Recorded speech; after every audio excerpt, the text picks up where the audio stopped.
Баршаға сәлем, қалдарыңыз қалай? Әмір екеуміз самса пісіруді бастап кеттік.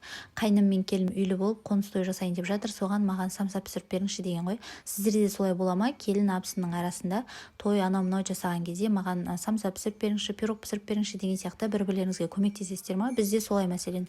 Мен той жасасам, келінім, абысындарым көмек сұрасам осылай пісіріп береді, ал маған сұраған кезде мен де осылай пісіріп беремін. Келінім маған айтқан болатын, самсаны сіз пісіріп беріңізші деп, соған 3 суала қамырымды жайып алып, осылай балалармен отырып, біреу сем дейді, біреу чам дейді, біреу су дейді, әйтеуір сөйтіп отырып істеген самсаларым күшті болып шықты.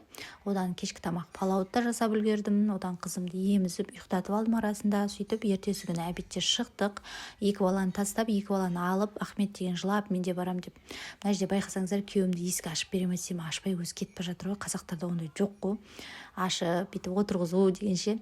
Сөйтіп 2 баланы алып бардық. Сөйтсек деген үлкен кісілер келіп кеткен, жастарды 2-ге шақырған ғой. Сөйтсек ол кісілер де келіп кеткен, әйтеуір басшылық аз-ақ адам екен.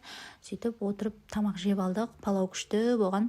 Шай тамағымыз жеп алғаннан кейін көмектесуге кірістім. Кешкісін достарын шақырған, соған дастарханды жаңарттық. Біз деген дастархан тақтап жүрсек, мына жақтан 2 кісі деген қорлап ұйықтап жатыр ғой.